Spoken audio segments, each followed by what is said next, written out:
Уақыт өтпелі, өмір өткелі, жыл ауысып жатыр. 2021 жылда келіп қалды. Жұбатқай, жарылқағай, қуантқай, құтайтқай. 2020 жыл адамзат үшін алапат сынақ болды. Жан олжа, бір күдік, бір үмітпен шығарып салдық. Қазір өткенді қорытындылар, болашақты жоспарлар шақ. Ел атынан жетісудың бүгіні мен ертеңі туралы кеңінен сұрамақпыз. Амансыздар ма? Апта бағдарламасы Алматы облысының әкімі Амандық Ғаббасұлы Баталовтың қабылдауында. Здравствуйте, уважаемые телезрители! В эфире программа «Апта». Вот и завершился такой непростой 2020 год, но он был и со своими хорошими событиями. И сейчас самое время подвести итоги года. Сегодня о всем самом важном, как говорится, из первых уст. Смотрите прямо сейчас главное интервью года с акимом Алматинской области Амандыком Ғаббасовичем Баталовым. Амандық аға, тәуелсіздіктің 30 жылдығын аяқ бастық. Айтулы датаға Алматы облысы айрықша жетістіктермен келді. Ел үшін елеулі кезеңде елбасы көп жылғы ағадал еңбегіңізді бағалап, кеудеңізге орден тақты. Еңбегіңізді билік қана емес, халық та жақсы бағалап жатыр. Мынау ақпараттық порталдар жариялаған әкімдердің рейтингісінде қараша-желтоқсан айларының нәтижесі бойынша өзіңіз бірінші орында тұр екенсіз. Құтты болсын. Бұл көп жылғы еңбегіңіздің өтемі, өзіңіз жиі айтатындай ауыз бірлікті жетісулықтардың ынтымағының арқасы. Енді сөз басында баршаға ортақ игіліктерден бастасақ, Алматы облысының әлеуметтік экономикалық даму көрсеткіштерінің көңіл өсірер тұстарын айта кетсеңіз. Өзіңіз өте дұрыс айттыңыз. Жыл оңай болған жоқ. Жылдың ең басынан бастап, енді жыл қалай басталады, соның бәрін жылдың аяғында соның қорытындысын көреміз ғой. Мынау егіннің басталуы. Барлық жерде режим ЧП болып, барлық жерде блокпосттар тұрып, кішкене қиыншылықтар болды, но біз шешім қабылдадық. Бір егіннің алқабын азайтпай, көбейтіп, содан кейін барлық жерге егінді уақытымен егіп шығу үлкен жұмыстың біреуі деп ойлаймын. Алматы облысы, өздеріңіз білесіз, жаңа ғана маған министр звондады, Сапархан, ауыл шаруашылық министрі, құттықтап жатыр. Аға, Алматы облысының үлесі өте үлкен деп. 17%-дан астам республика бойынша Алматы облысының үлесі. Мынау егіннің, мынау өндірілген өнімнің ауыл шаруашылықтың. Ол үлкен көлемде ойлаймын. 900 миллиардтан асты қазіргі кезде. Соның бәрін уақытымен егіп шықтық. Сосын мынау қиыншылық су қоймалары, су жетпей қиыншылықтардан бәрінен өтіп. Өздеріңіз білесіз, шекараның өту, келу, экспорт, импорт, тағы тауарларды өндіру, мынау үлкен өндірістердің жұмыстары біреу тоқтатқан жоқпыз. Бір адамды көшеге шығармай, бәріне мемлекет басшысының көмегінің арқасында мынау жол картасының арқасында 105 миллиард қосымша алдық өзіміздің бюджетімізге. Қазір облыстың бюджеті 770 миллиардтан асты. Енді бұлай ойлап қарасаң, кезінде 20-25 миллиард еді Алматы облысының бюджеті. Қазір 770 миллиард теңге деген. Соның арқасында қаншама әлеуметтік нысандар күрделі ағымды ремонттан істелмей, көптен халық жыл сайын келіп сұрақтар болады ғой. Сонда өздеріңіз білесіз, жыл сайын мен жылдың аяғында әкімдерді жинап сұраймын. Халық не сұрап жатыр? Қандай жұмыс жасау керек? Не істелмей жатыр? Соған қаржы бөлуге тырысамыз. Но қаншама бәріне көмек көрсетем деп ойласаң да, қаржы жетпегенде біреуге бересің, біреуге жетпей қалады. Соның жаңағы жол картасының арқасында бірталай жұмыс істеді. Соның барлығы міне халық нәтижесін көріп жатыр. Жолдар жасалып жатыр, үйлер салынып жатыр, қаншама мектеп салынып жатыр. Мынау жылдың аяғына дейін қаншама сондай жақсы халыққа керек нысандар іске қосылды. Ол аурухана да, басқа объектілер. Соның бәрі өте қиын кезде дұрыс істеген іс деп ойлаймын. Жаңа өзіңіз айтып өттіңіз, Алматы облысы аграрлық аймақ, ал аграрлық сала асыраушы сала дейміз. 2014 жылы елбасы өзіңізге берген тапсырмалардың бірі мынау қант зауыттарын қалпына келтіру, қызылша алқаптарын ұлғайту, жүгерінің өнімділігін арттыру болатын. Сол 5 жылдың ішінде, міне 5-6 жылдың ішінде адам нанғысыз өзгерістер болды. Қант зауыттары қайта қалпына келді, қызылшаның алқабы 14 есеге көбейді. Бұл керемет жаңалық. Енді алдағы уақытта 2021 жылы осы салада қандай жаңалықтар болады? Халық қуанар.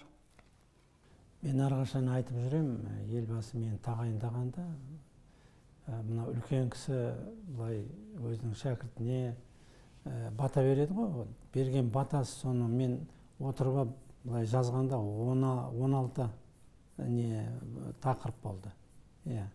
Соның біреуі үлкені сол қызылша.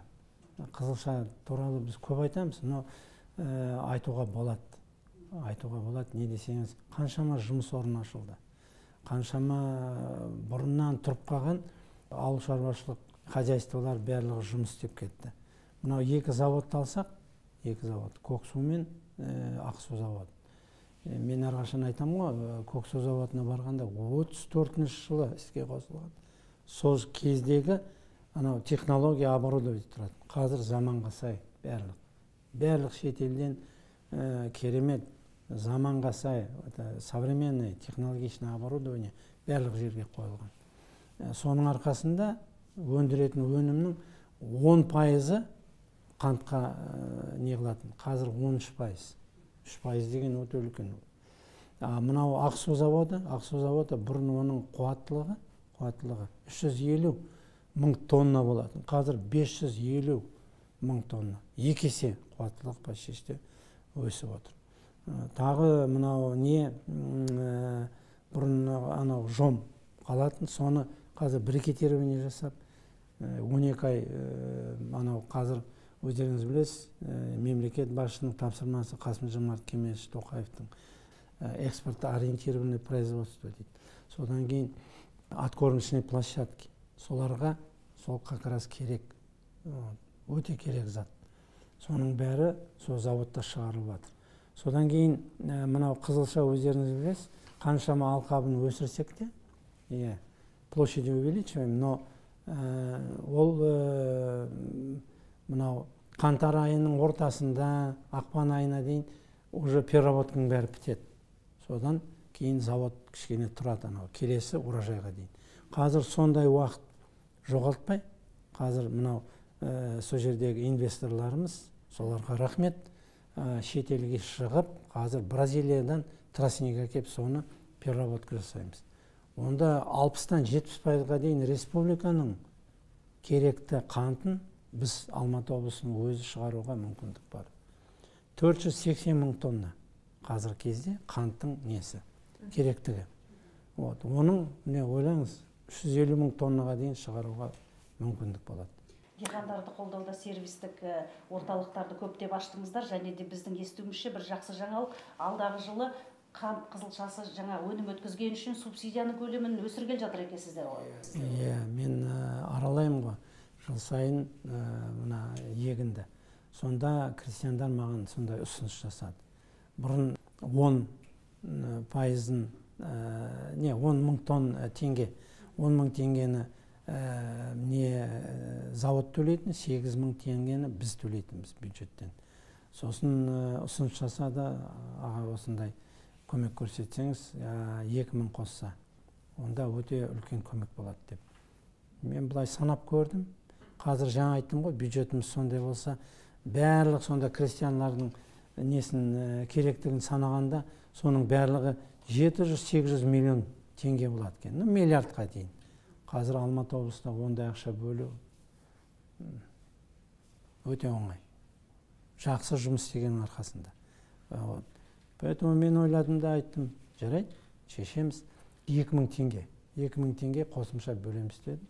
Келесі жылдан оны естіп олар қуанып жатыр екен. Ол былай ойлағанда 2 мың теңге деген как будто онша көп емес шығар, но барлық крестьяндарға қосқанда, оның енді ойлаңызшы, 500 мың тонна біз шығардық осы жылы.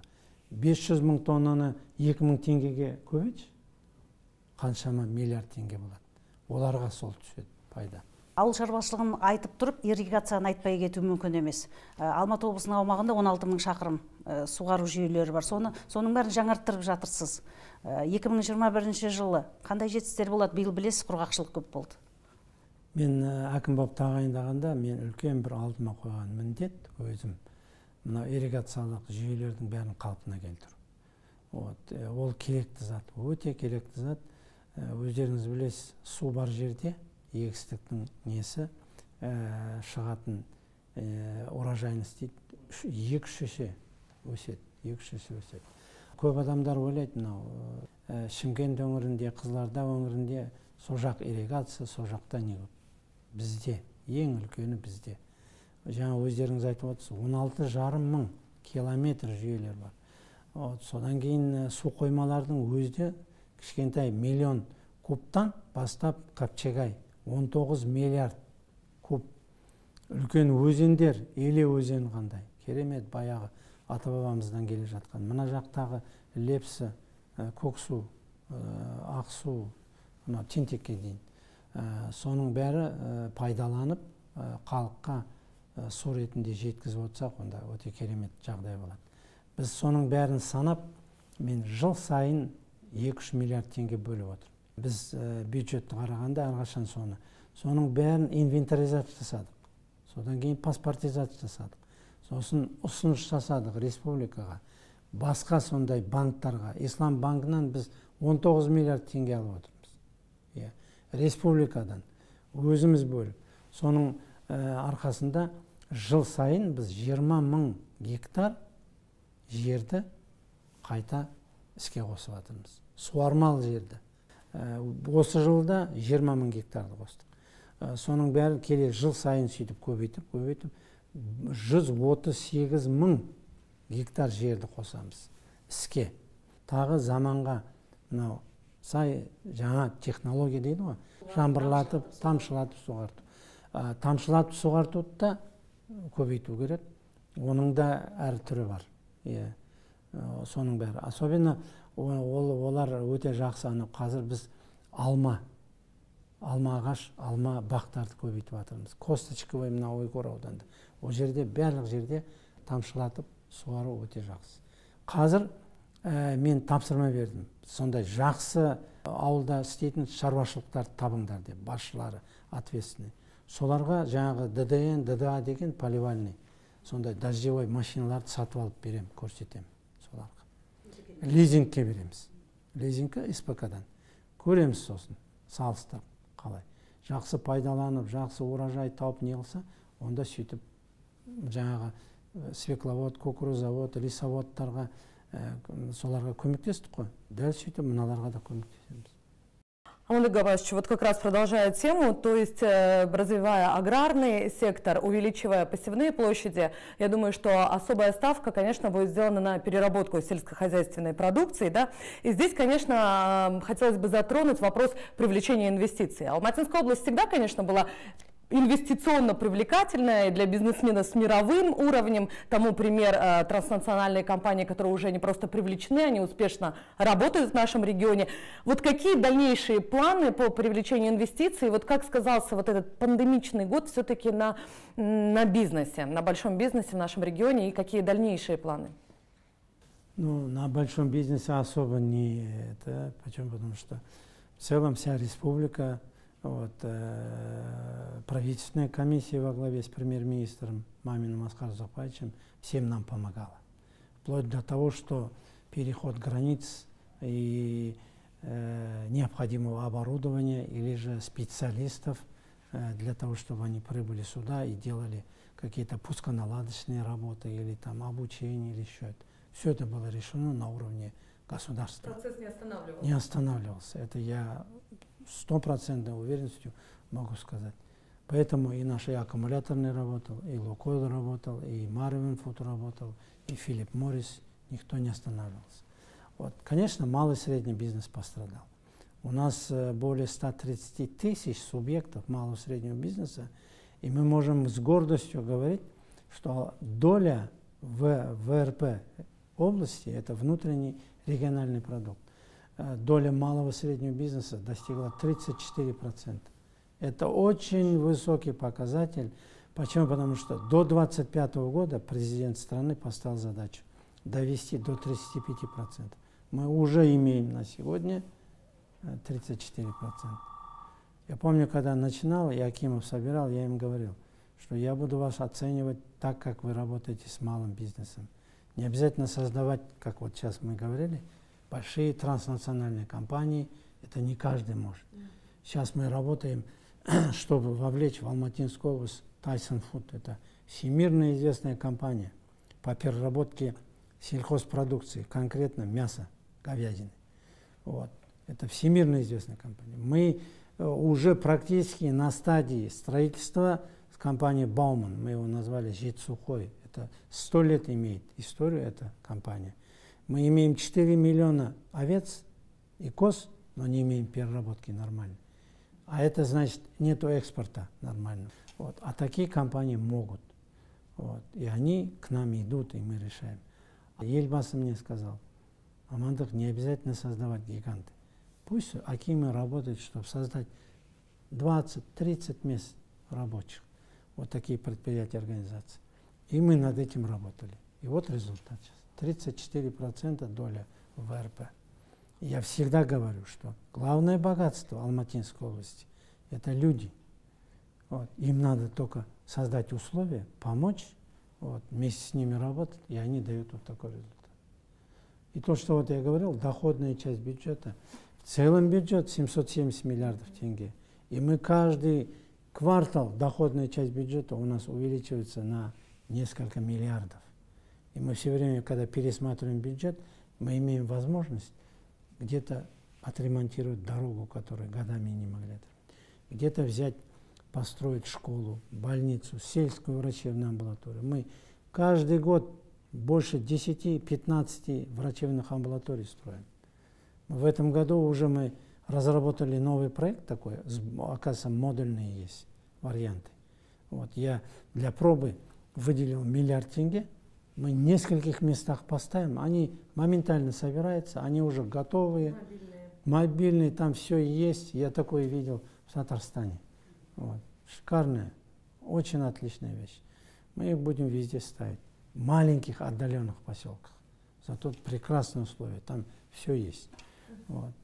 Поэтому Алматинская область инвестиционно привлекательна она всегда была. Но вот то, что уже привлечение самих инвесторов, это уже, конечно, большой вопрос. И мы сейчас в этом плане неплохо работаем, я могу сказать. Вот как раз-то по развитию малого среднего бизнеса, как вы сейчас, актуальная тема, да, конечно, пандемия коснулась прежде всего эту сферу, но вместе с тем внутренний туризм, где тоже задействован малый и средний бизнес, да. Отечественный внутренний туризм, он, наверное, все-таки показал свою востребованность. Да. В первую очередь это, конечно, наш уникальный Алаколь. Но здесь, в принципе, вопросов нет, потому что там и инфраструктура, и туристическая привлекательность, вопросы, по-моему, решены.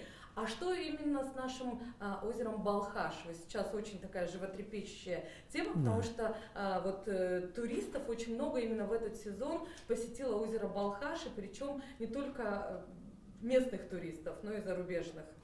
Очень правильно. И озеро Алаколь, он уже как бы состоялся. Если мы там со 140 тысяч в год отдыхающих довели почти что до 1,5 миллиона, это уже о чем-то говорит. И инфраструктура практически заканчивается там. Сейчас все будет хорошо от Талдыкургана до Учарала, от Учарала до Дастыка дорога будет уже сделана. Авиасообщение мы уже решили. Поезд каждый год субсидируем, и народ этим хорошо очень пользуется. Вот. А сама вода и привлекательность Алаколя, тут говорить, даже в советское время там космонавты после полетов отдыхали. Вот. Озеро Балхаш – это тоже жемчужина, которая нам остался от наших предков. Но его надо правильно использовать. Он в двух направлениях. Вот, восточная часть озера Балхаш, она, да, действительно чем-то похожа на Анталию, там песок, пологий берег, вот, вода чуть солоноватая. Понимаете, это очень хорошая и привлекательная сторона. Эта сторона, вот в сторону Кароя, где Баканас, там для другого. Там купаться особо нет, но там, да, там разведение рыбного хозяйства, рыбной ловли. Поэтому мы вот на это делим. И эту сторону, сейчас у нас в планах больших, от Талдыкургана до Лепса дорога 140 километров. Мы его ремонтируем сейчас за счет республики. И все будет хорошо, в течение года-двух мы его закончим. Это будет очень хорошее подспорье. Там тоже железная дорога проходит. Это тоже большое дело. И плюс сделали генеральный план развития Прибалхашской зоны. В свое время, правда, к сожалению, как Алакөл тоже так было. Вот эти земли, очень хорошие для развития туризма, отдали частные руки. Вот. В свое время отдали. Вот эти вопросы мы решаем. И по генплану там тоже будет так же, как на Алакөле, строится вся инфраструктура. Там будет. И есть самое главное, желающие там строить вот такие же зоны отдыха, коттеджи, гостиницы. Вот. И я думаю, в самое ближайшее время там тоже будет очень такое мощное развитие туризма. Если по большому счету взять, хорошо обустроить, недавно у меня вот Белович был, он говорит: Амантай Гаваш, я хочу развивать туризм в южном направлении Капчагая. Такие же, говорит, бунгалы строить на воде туда. И, говорит, туда туристов можно привлекать. Видите, какие? Есть же отечественные инвесторы. А природно-климатические и другие условия, я думаю, ничуть не хуже будет, чем, ладно, с Мальдивами не сравним, но с Турцией можно сравнить. Да, а у нас такая природа шикарная. Создана руками, а у нас, да, благодатный край, поэтому очень хорошая новость. Спасибо большое. Амандық аға облыс басына келген кезде осы аймаққа инвестиция біраз толастап қалған сәтте форум өткіздіңіз инвестициялық. Сөйтіп, өңірдің бірталай шаруасын бітіріп тастаған дедіңіз. Мүмкін Балқаштыққа қатысты да бір форум өткізу керек шығар. Сондай сөз аузыңыздан шығып еді, қашан өтер екен? Өте дұрыс. Мен вообще жұмысымды сол инвестфорумнан бастаған. Дұрыс айтасыз. Мен Алматыда жинағанда Ахметжан Смолышев айтқан маған: неге мені шақырмадың деп. Мен неге шақырамын? Облысқа келу керек қой. Сіз келсеңіз, сіздің неңіз, орныңыз бөлек, беделіңіз өте биік. Бәрі сізге қарап отырады. Мен мына жерде бәрін айттым. Міне, Алматы облысы ашық, келіңдер. Барлық жағдай жасаймыз, көмектесеміз. Үлкен бағдарламалар бар ғой. Бизнес 2020. Республикадан қаншама көмек көрсетіліп жатыр. Біз өзіміз көмектесеміз. Анау заборларыңа дейін жолдың бәрін жасап береміз. Суын әкеп береміз. Электр құжаттарын. Даже мына Маринфуд Өзбекстанға кетеміз деп отырып еді ғой, мына жерде, мына кабинетте. Мен оларды қоймай, ол жерде не сол жаққа барып. Бидай Қазақстанда, ол жерге барып, осындай завод салсаң, бидайды Қазақстаннан сосын сұрап отырасың. Мына жерде бәрі бар. Керекті заттың бәрін жасап береміз сіздерге деп, даже темір жолына дейін жасап бердік. Міне, қалды, зато 1000 адам жұмыс істейді. Бірінші этапын тапсырды, 500 адам істеп жатыр. Қазір екінші этапын жасап жатыр. 1000 адам бір жерде жұмыс істеп, 80% экспортқа кетіп жатыр. Ендеше халықтың атынан өтініш, қарт Балқаштың тағдыры қатысында да бір форум өткізіп жерсеңіз, ол жерде дамып кетеді шығар деген ойдамын. Менің келесі сұрағым мынау жол дегеннен шығады. Биыл жолдарды жөндеуге 62 миллиард теңге бөліпсіздер, 347 елді мекенде жолдар жаңаланыпты. Қазір біздегі қанағаттандырарлық жолдың сапасы 84%-ға жетті. Ол үлкен көрсеткіш қой. 2021 жылы жол бойынша қандай үлкен жоспарлар бар? Енді ең бірінші мынау бастаған жолдардың бәрін бітіру керек. Мына Талдықорғаннан Учаралға дейін. Сосын Учаралдан Достыққа дейін. Оның жартысы бітіп қалды. Жартысы бітті, ар жағын Достыққа дейін оны бітіреді. Сосын мына жақтағы жолдар, мына енді 2-3 жыл көп әңгіме болып кеткен, анау Алматыдан шыға берістегі Алтын Орданың алдындағы жол. Сол енді келесі жыл бітеді деп үлкен сондай жоспарымыз бар. Ол бітеді. Содан кейін Ұзынағаштан анау Жамбыл облысының шекарасына дейін. Ол анау Батыс Европа, Батыс Қытай сол жолдың бір учаскесі. Оны кезінде сол жол болады деп, ақша жетпейді деп, үкімет ол кезде сонда шешім қабылдаған, но өмір көрсетті, сол жерде қаншама қиын жағдайлар, авария болып, сосын оған да қаржы бөліп сол жұмысты бітірейін деп жатыр. Содан кейін мына қиын жағдай болған Шемалған станцияның, соның обход анау ауылдың ішімен өтпей, потому что транзиттік транспорт барлығы мына жақтан, Астана жақтан, Қарағандыдан келіп, сол жермен өтеді. Именно сол жермен өтеді. Сол жерде сондай қиын жағдай туындап жатыр. Соның бәрін жою үшін мынау неге барып, үкіметке соның бәрін шешіп істеген жұмысымыз. Ол үлкен жұмыс. Бұрыннан істелмеген жұмыстардың бәрін бітірдік, көрдіңіз ба? Мынау Күлсайға баратын жол. Мен кезінде сонымен жүріп көргенімде, мынау Сатыдан Күлсайға дейін 14 километр. Соны 1,5 сағаттай жүрдік па, бұлай. Вообще асфальт деген құрып кеткен. Сонда халықтың баратын саны Күлсайға 7-9 мың деп санаған. Қазір жолды бітіргеннің арқасында 100 мыңнан астам адам.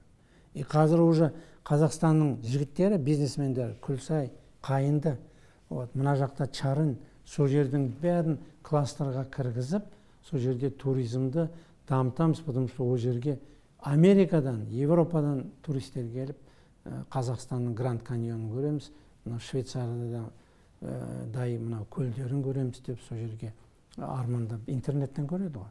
Сонымен келеміз деп не қылады. Сол жолдардың бәрін жасап тастады. Но бұл жолдарды, жаңа айтқаным, ол республиканың көлеміндегі жолдар. Бізде 10 мыңдай километр жол бар. Оның 7,5 жергілікті, 2,5 республикалық. Жаңа өзіңіз айттыңыз. Кезінде 10 миллиардтан аз ақша бөлетін жолдарға. Соншама көп жол бар бізде. Жаңа 60-тан астам жол картасының арқасында. Но жыл сайын біз 20, 25, 24, 30 миллиардқа дейін бөліп отырамыз жолға, жергілікті. Қазір не только екі ауылдың арасындағы жол емес, уже ауылдың ішіндегі жолдардың бәрін қалпына келтіріп жатырмыз. Но бұдан көп болмаса аз болмайды. Біз журналистер болғаннан кейін ел көп сұрайды, мынау Алматы мен Талдықорғанның ортасы аяқталды ғой, қандай тамаша. Енді мынау Талдықорған мен Өскемен бағытындағы жол қашан бітеді, қашан қолданысқа беріледі деп. Мынау Ақсу, Сарқан, Алакөлдің халқы енді өзіңіз білесіз, қазір жол азабын көріп жүр. Жол бітеді, оның бәрін бақылауында ұстап отыр. Асқар Ұзақбаевич Мамин өзі, мен өзім қатыстым, 3 рет келіп, сол жерде совещание өткізіп кетті. Анау ненің Қытайдың инвесторлардың басшыларын бәрін мен білем. Оларға біз өте жақсы қолдау жасадық. Анау түсінбейтін бір дұрыс емес жағдайлар болғанда. Қазір бірігіп жұмыс істеп жатырмыз, өте жақсы. Қаншама халық сол жерде жұмыс жасап, отбасын асырап отыр. Сол жол олардың последний совещаниеда айтқандары осы жылы, 21-ші жылы іске 100% қосып береді.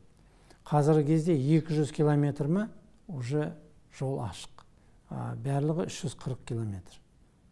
Келесі жылы іске қосылып, халық сол жолмен жүреді. В основном мынандай үлкен участоктері бітті, өткелдер, мал айдайтын жолдар, сондай, соның барлығы солар қалды. Соның бәрін іске қосқаннан кейін ана земляной полотно и асфальтын тез жасап тастайды. Оны біз бақылауға ұстап отырмыз. Развитие дороги — это не только развитие транспортной инфраструктуры, это своего некая новая точка экономического роста. Да. С этим новые перспективы открываются для Алматинской области? Конечно. Дороги — это не зря, подумайте, настолько мудрый наш Елбасы. Он в первую очередь в тяжелых 90-х годах он помогал бизнесу, малому и среднему бизнесу. Он понял, что все связи, которые были в Советском Союзе, вот у меня, я в Ленинском районе был главой, завод Кирова, он работал на ВМС СССР. Все распалось, такого министерства нет. Кто будет брать его продукцию? Вы знаете, у него продукция какая, сверхсекретная была. Вот. Все думали и говорили, что он мясорубки выпускает, а фактически он выпускал. Все остановилось. 8 тысяч коллектив.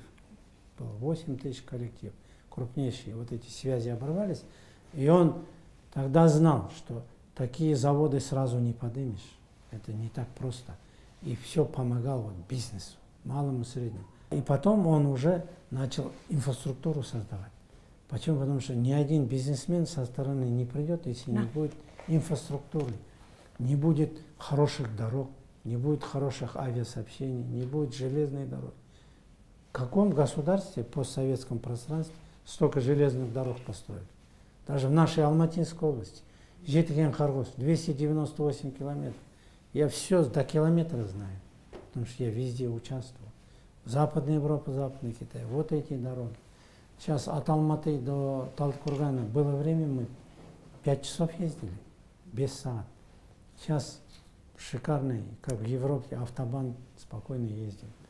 Вот. Это все не так легко, но все это далеко, вот это идущие планы. И я все время говорю, когда о нем, я говорю, у него 3 особые черты.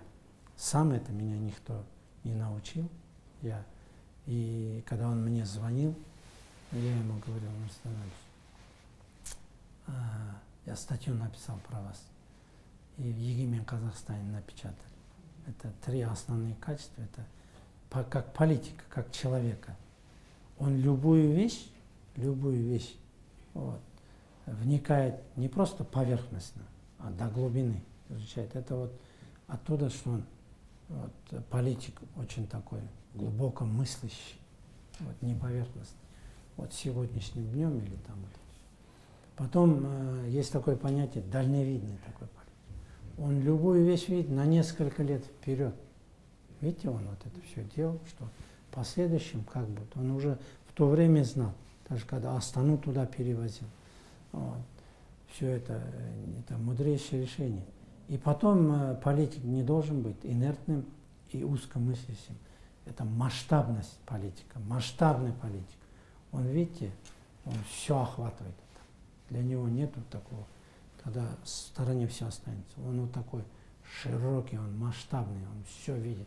Всю вот эту страну, там и от рождения ребенка, и кончая вот этими крупнейшими заводами, фабриками, точками роста, он все вот это вот прослеживал, смотрел.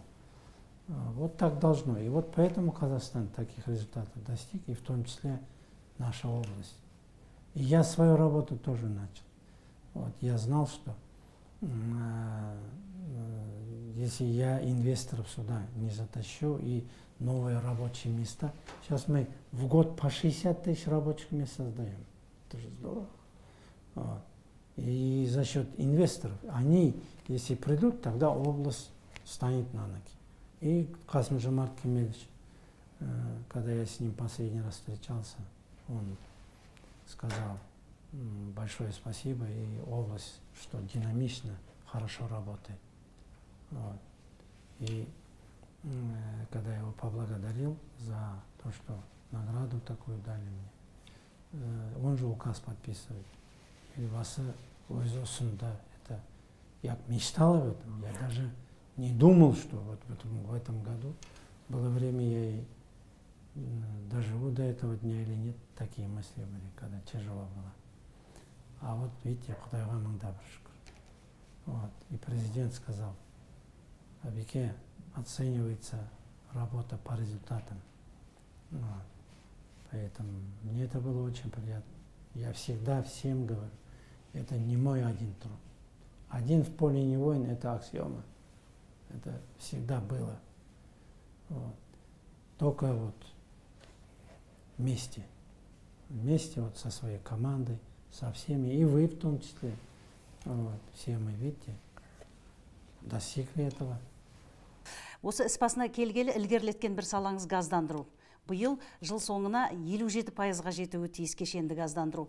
Сіздің осы істегі ұтымдылығыңыз мынау бюджеттің 1 теңгесіне жеке инвестицияның 3,5 теңгесін тарта білдіңіз. 65 миллиард теңге. Бәрлік осы бастағанымыздан бері 65 миллиард теңге тартыппыз. Мен ең бірінші осы менің ойымда болғаны, мына үлкен магистральный газопровод ол басталған менің алдымда.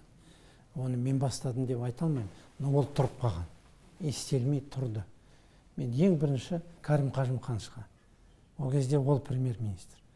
Барып сұрадым, мынау Талдықорғанға газ жеткізсек, вообще уровень жизни поменяется. Осындай не тұр, маған көмектесіңіз деп 5-7 миллиард теңге сұрап алдым. И ол, думаю, это өте керемет зат. Қуанғаным сонда. И премьер-министр Кәрімхан Нұрқанович маған көмектесті сонда. Керемет қой. И вот соны моментально бітірдік, мына нені, газды әкелдік осы жерге. А уже су жүйелерінде газға менде жыл сайын 2-3 миллиард беріп тұрам деп айтты. Жобаларын бірінші жасау, и екінші анау инвесторларды тарту. Соны жасағаның арқасында көрдіңіз бе, қазір 15 өңірде газ жүйесі бар. Ақсу, Сарқан, Алакөл, Кеген мен Нарынқолдың жұрты да елеңдеп, шіркін бізге көгілдір отын қашан келеді деп жатыр, қашан барады? Қазір біз жобаны жасадық, жасап жатырмыз. Мына жаққа да үлкен магистраль тарту керек. И ана жақта, о жақта да уже ойланып қойдық. Анау Жаркент жақтан тартуға болады. Соны жасап жатырмыз. Мен уже осы жылы әрекет жасаймын. Уже премьерге айтып жүрмін. Осы ақша бөлсе, онда осы жылы мына жақты бастап кетеміз, ана жақты бастаймыз. Өте жақсы жаңалық. Көреміз. Көрермендер естіп қуанып қалған шығар деп ойлаймын. Оны осы жылы жеткізіп берем деп айта алмаймын, но бастаймыз. Бастау керек даже. Ең бастысы ниетпен табады. Даже мына жақта бизнесмендермен сөйлестім, кейбір бизнесмендер айтады, біз өзіміз бастап, өз ақшамызға жасай берейік, сосын бізге қайтарып берсеңіз деп. Газ деген сондай зат. Ол да вариант бар. Әр вариантын қарап жатырмын мен қазір. Ну, еще вчера, да, голубое топливо в регионе, это была какая-то мечта, да, такая тоже голубая мечта. А сегодня это свершившийся факт, и сегодня люди этим пользуются. И природный газ стал решением многих проблем, в том числе и с централизованным теплоснабжением, особенно для тех, вот кто об этом еще вчера мечтать не мог, это вот старые дома старого типа в ряде регионов, которые отапливались как могли, и это было не всегда безопасно. Я знаю, вы лично этот вопрос взяли на свой контроль, и было принято решение, чтобы мобильно строить блочно-модульные котельные, и которые решили вот этот наболевший вопрос для многих жителей с централизованным отоплением, то есть и комфортом в их домах. Вот эта работа как продвигается, какие перспективы, Аманда Габасович? Ее надо открыто и говорить до конца. Это разве нормально, когда в 21 веке вот, любой человек на 4-й этаж заносит уголь, чтобы вот в таком 5-этажном жилом доме в окно торчала труба, и на кухне вместо газовой плиты стояла печка, такая металлическая, чугунная, и она топит там дровами, углем, потом еще золу надо выносить. Это нонсенс. И таких у нас домов вот, в каждом районе, знаете, по сколько было. И это одна из наших программ, ликвидация вот этих вещей. Вот. Одна команда начала, они не справились. Я открыто говорю. Их нету, сейчас они не работают. Я их убрал, почему? Потому что все неправильно делали. Вот. Пришли молодые ребята, очень порядочные, честные. Вот. Они начали работать. Они работают. Вот. И сейчас, на сегодняшний день, я когда увидел по телевизору жителей микрорайона Бостургай и микрорайона вот этот мелиоратор, они у себя в этом квартире праздник тепла и устроили, и в интернет выложили. Это же здорово. Вот. А газ очень опасная вещь. И нельзя его делать с нарушениями, как случилось в Каскелене. В Красайском районе, да. И иногда некоторые люди не понимают, думают, что вот купили какое-то приспособление, подключились к этому газу и у себя дома пользуются этим и ничего больше не хотят. Именно вот эти вот вещи, как газ, ее нельзя отдавать вот на откуп. Там должно быть именно специально люди, которые контролируют плавную эксплуатацию и пользование. И везде мы сейчас все это приводим в порядок, выделяем деньги, вот, они свои деньги вкладывают и приведем его в порядок. Это очень нужно и необходимо это делать. Амандық Абасұлы, үйі жоқтың күйі жоқ дейді ғой, қазақ. Теледидар алдында отырған көрермендер тұрғын үй құрылысы жайлы не айтар екен әкім деп отырған болар. Биыл 3258 пәтер беріліпті. Сол пәтер алғандардың 3-тен 1-і көп балалы аналар менен әлжуаз отбасылар екен. 2021 жылы тұрғын үй құрылысы қандай деңгейде болады? Осы қарқын сақтала ма? Сақталады. Тағы мынау очередте тұрған көп балалы аналар. Жағдайы төмен, сосын мынау мемлекет қызметтегі істеген адамдар, анау мұғалім, дәрігер, басқа әлеуметтік салада істейтін адамдар, солар бұдан көп алады. Не десеңіз, бізде үй салатын бағдарлама, оның мынандай бағыттары бар. Көп халық өз ақшасына, өз қаражатына үйлерін салып жатыр. Ол не? Содан кейін бизнесмендер өздері бағдарлама арқылы салып үйлерін сатып жатыр. Содан кейін оның ішінде мемлекеттік бағдарлама, нұрлы жол деген болатын, нұрлы жер, содан кейін қазір бақытты отбасы, соның көлемін соның ішінде көбейту керек. Біз қазір 870 мың шаршы метр үй тапсырғанбыз өткен жылы. Қазір одан аз тапсырмаймыз. Но оның ішіндегі осы жаңағы айтқан деңгейдегі тізімде тұрған адамдар алу үшін соның долясын көбейтуіміз керек. Бұл время біз 29 мың шаршы метрге дейін түсіп кеткенбіз. Қазір біз оны көтеріп жатырмыз. Мен өзім, если бізде, например, Алматы облысында бұрын 45 мың адам тұратын тізімде. Қазір 50 мыңнан асып кетті. Қазір халық сол мынандай бағдарламалар мемлекет басшының арқасында, президентіміздің арқасында өзінің предвыборный платформасында айтты ғой, Қасым-Жомарт Кемелович, сонда үйлер салу керек, халыққа жағдай жасау керек, комфортный проживание деп. Соның бәрі іске асырылып жатқанның арқасында келіп тізімге тұрып жатыр. Сенім пайда болды. Қандай керемет. Соны мен санап, если біз 50 мыңдай адам тізімде тұрса, где-то 140 мың адам жер участка тұр бізде Алматы облысында. Сол үшін біз жыл сайын мен өзімнің орынбасарларыма тапсырма беретінім 200-250 мың шаршы метр сондай пәтер салу керек. Жыл сайын. Анау басқалары өздерінің қаражатына ақшасын салып 250 мың шаршы метр үй салсақ, пәтер салсақ, то есть пәтер, онда біз мына жоспарды орындауға мүмкіндігіміз болады. Қазір біз 130 мыңға жеттік. 21 жылы оны почти 200-ге дейін жеткізуге уже сондай тапсырма бердім мен. Тәуба бір жылдары шекара шебі жалаңаштанып қалып еді. Мынау елбасының шешіміменен, жарлығыменен Райымбек ауданы қайта түлеп жатыр. Тұрғын үй құрылысы ол ауданда да қазір аса қарқынды. Таяуда ғана барып 40 шақты үйдің кілтін беріп келдіңіз, естуімше тағы 80 үй салынып жатыр екен. Ол жақта да жалғаса береді ғой. Барлығы 111 үй. Қандай керемет. 2000-дай жастар қайтып келді. Мен ең бірінші аудандарды аралағанымда, әкім болғанда, сол өңірге барғанда, енді адамның көңіл күйі кетіп, біз Талдықорғанға келген кезде осы жағдай болды ғой. Дәл соған ұқсайды, но не в таком масштабе, конечно. Жастар жоқ, қиын жағдай болды. Сонда елбасына барғанымда мен соның бәрін айтып бердім. Сол кісіге рахмет үлкен. Сол кісі қолдады. Ол кісі қолдамаса ештеңе болмайды деді. Бұрын дұрыс айтпаған шығар, бәрі дұрыс, бәрі жақсы деп. Ол шекара. Енді перзентханада бір нәресте болмады. Сонда мен сұрағанымда, неге нәрестелер жоқ дегенде, жастардың бәрі Алматының жан жағында жұмыссыз жүр. Кемпір шал бала табама деп маған айтқан, соны айтты. Қаншама шын айту керек. Қарсы адамдар көп болды ауданда ашу туралы. Инфляция деді, девальвация деді, анау деді. Чөй Амандық Абаш осындай кезде сондай мәселелерді көтересіз деп. Мен қоймай барып, мен сонда Совбезде елбасы қолдады. Елбасы қолдап көмек көрсетті. Сол кісінің арқасында ашылды. Қазір міне қараңдар, 2000-дай жастар қайтып келіп, қандай Нарынқол болып кетті. Не только Нарынқол, қасындағы анау Қызыл шекара, Сүмбе, мына жақтағы басқа ауылдардың барлық жерде мектеп салынып жатыр, жол істеліп жатыр, бәрі жасалып жатыр. Нарынқолдың өзі, жаңа айтып жатырмын ғой, спорт кешенін бітіреміз, уже дайын болып қалды.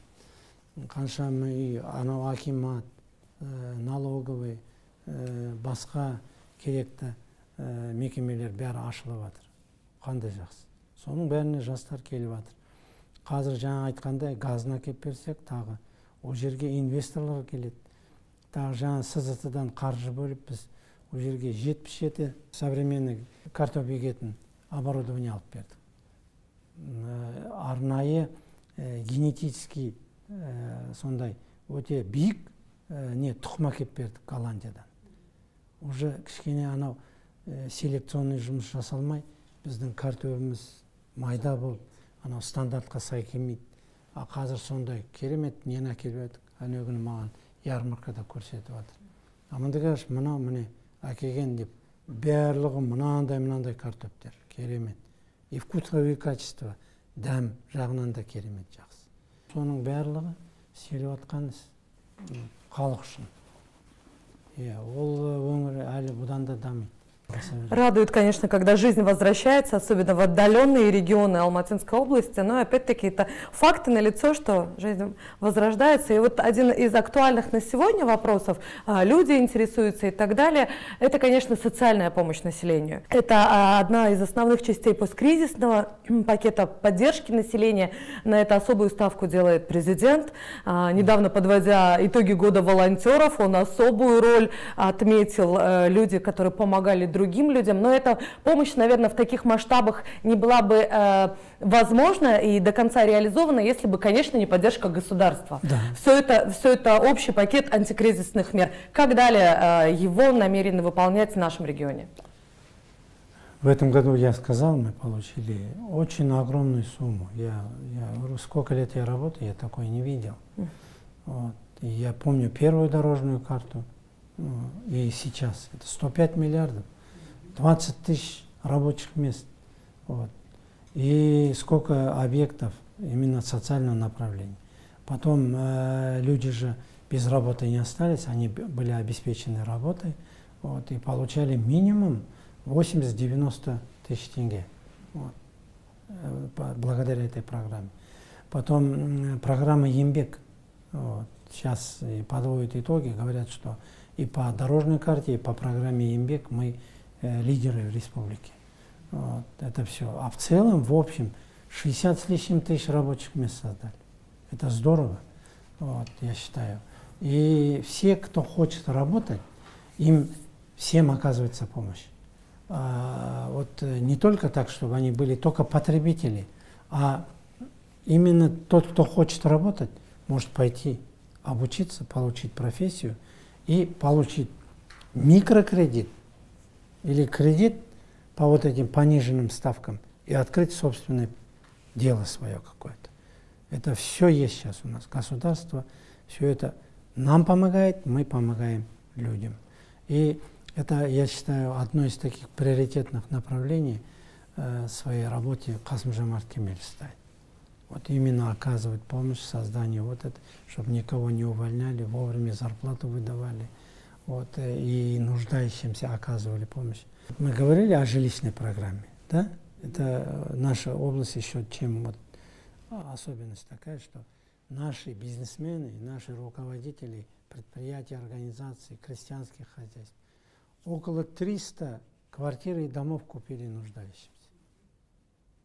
Это здорово. Это вне очереди, вне то, что мы сейчас говорили, но они в основном, кто остро нуждается, в основном многодетные. Көз түймесін Амандық аға, мынау Алматы облысында бала туу жоғары. Сіз өзіңіз ылғи бір ризашылықпен айтып тұрасыз ғой, жылда бір ауылдың адамы туып жатады деп, дүниеге келіп жатады деп. Бір қаланың, бір қала. Мынау тәубә қазір бізде балабақшамен қамту 100%-ға жетті, жете қабыл. Енді мынау үш ауысымды мектептер. Оларды салудай салып жатырсыздар, бірақ та қайта-қайта күн тәртібіне шығып жатыр. Осы проблема шешімі? Мен екі мәселе ол. Білем, и бірінші жаңа демография өте бейік. Демография бейік болатыны неден? Бұрын шут ететін еді ғой, сөйт өшіп қала береді деп. Қазір онда емес, халықтың жағдайы жақсы. И болашаққа сезім өте бейік. Бұл мемлекетте болашақ балдарымыздың жақсы болады деп сенеді. Міне 50 мың нәресте жыл сайын өмірге келеді. Сосын одан екінші несі? Это внутренняя миграция, ішкі миграция. Алматының өңіріне барлық өңірлерден келіп тұрғысы кеп, осы жерге көшіп келе береді. Көрдіңіз ба? Біздің қазір халықтың саны 2 миллион 100 мың адамдай. Ойлаңызшы. Сосын одан тағы шығатын жағдай мынау. Кішкентай нәрестелер өмірге келгенде бізде олар мектепке барады ғой. Мектепке барғанда жыл сайын 20 мың оқушы орны көбейеді бізде мектепте. Особенно мынау Алматы өңірінің жағында, жан жағында. Қарасай, Иле, Талғар, Ембеш Қазақ, сол нелерде. Қазір біз жыл сайын міне жоямыз деп бір жоспар жасаймыз. 3 ауысымды мектепте. Өткен жылы 34 еді, қазір қайтып 49. Біз көп мектеп саламыз. Бір жылы біз 34 мектеп салғанбыз. Бір жыл іске қосып. Жаңадан. Осы жылы да біз бастағанда 24 па мектеп сөйтіп бастағанбыз. Оның бір талайын іске қостық.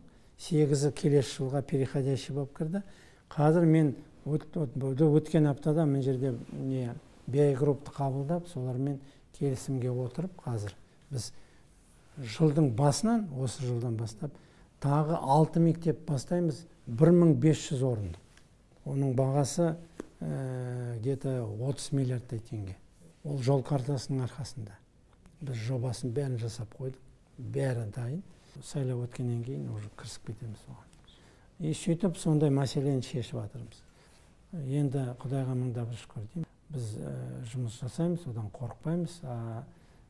Біздің еліміздің халқының көп болғаны, нәресте, аман, есен, здоровенькие дети, если рождаются, а что? Плохо разве?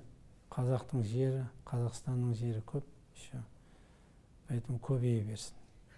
Айтқым келмейді, бірақ айтуға тура келеді. Мына ата-апаларымыз айтып жатыр ғой, атың өшкір деп, коронавирусты айтам. Талай асыл азаматтардан айырылып қалдық.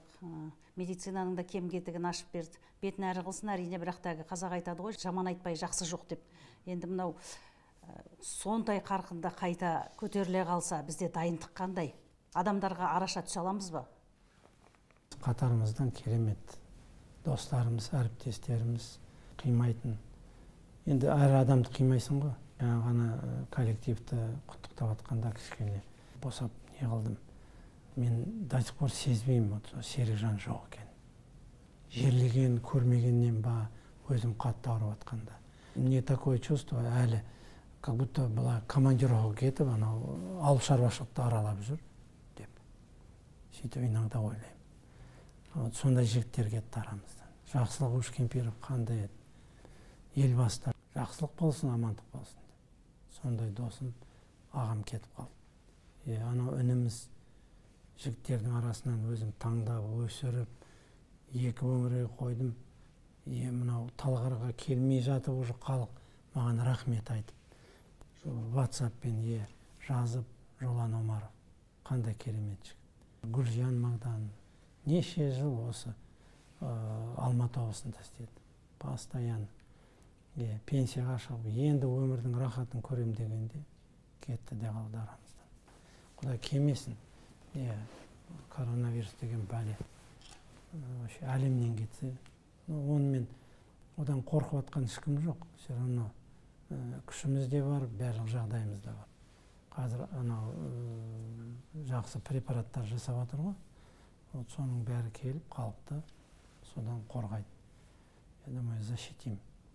Ал дайындық ретінде, өздеріңіз білесіз, мен ауырып келгеннен кейін сразу өзім басқа көз қарасымен қарап, оның алдында түсінбедік қой, өз басыңнан өтпегенше. Ол кезде действительно көп зат жеткен жоқ, көп зат болған жоқ та, білмедік қалай жұмыс жасауын, қалай халыққа көмек көрсетуін. Қазір міне 13 миллиард теңге бөлдік. Екінші толқынына 8-9 миллиард теңге. Қаншама больницаларға, 15 больницаға кислородный станция қойдық. Жаңа ИВЛ, рентген, компьютерный, суперсовременный, КТ, дәрі-дәрмек 2 ай неиссякаемый запас, бітпейтін запас жасап қойып. Басқа заттардың бәрін жасап. Мына жерде қандай керемет аурухана салып бердік. Инфекционный.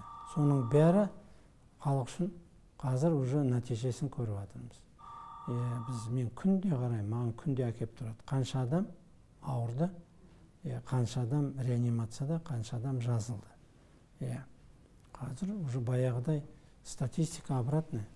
Ол кезде қаншама адам қайтыс болып кетті. А қазір жазылып шығып жатыр.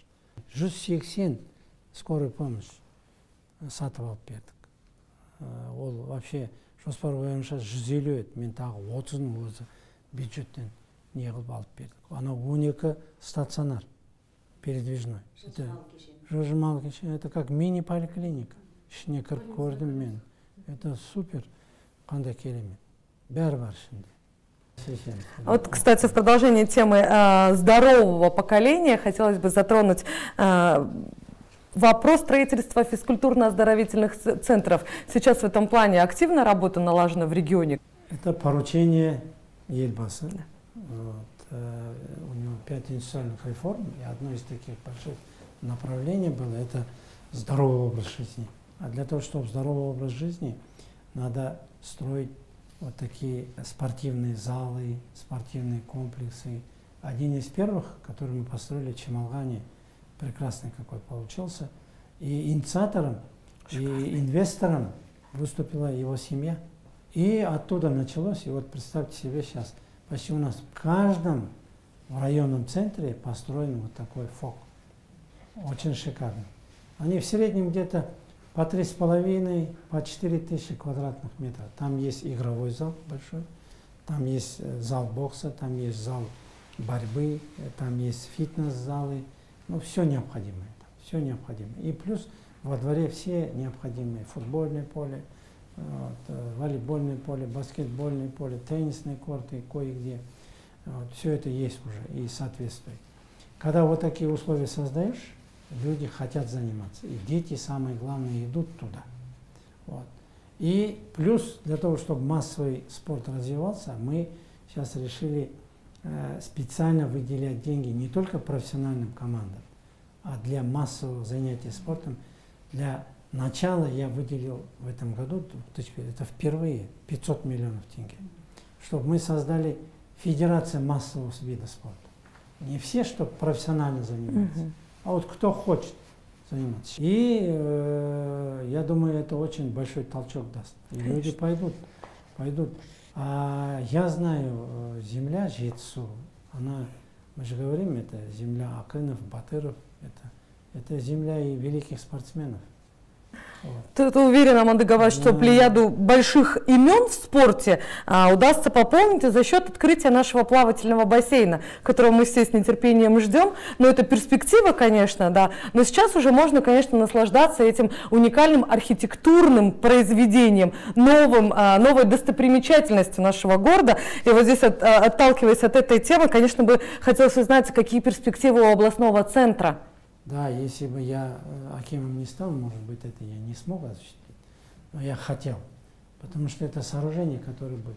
Некоторые мне говорили, зачем тебе это? Это эксплуатация, столько денег, содержать его. Волков боятся в лес не ходить, да? Не, соның бәрінен қорқып жасамаймыз ба?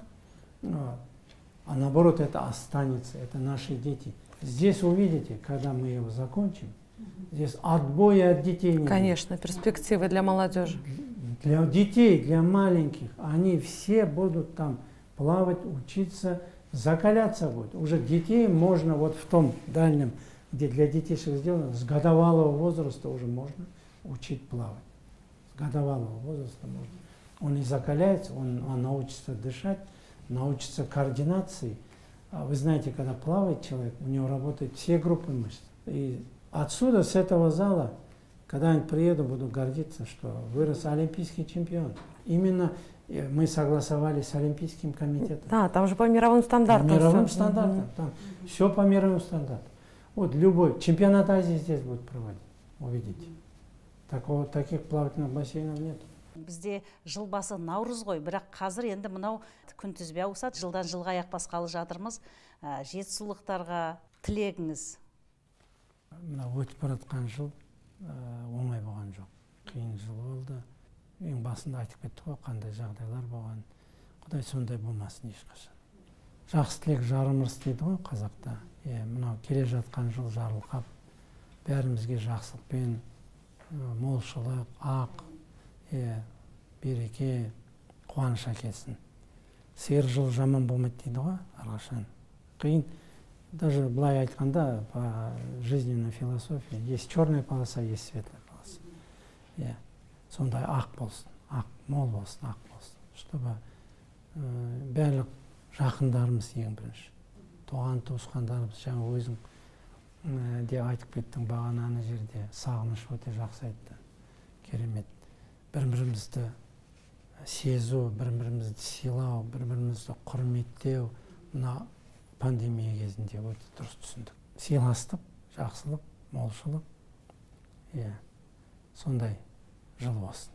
Сұхбат бергеніңізге рахмет. Өзіңіздің атыңызға сай, өзіңіз де аман болыңыз, айналаңызда амандықта болсын.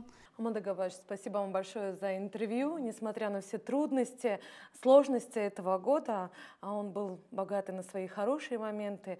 И сегодня, наверное, самое главное пожелание, как вы сказали, чтобы у нас в сердцах было спокойствие, в каждом доме благополучие, а наша страна процветала. Спасибо большое. Дай Бог, чтобы все это в новом году у нас сбылось.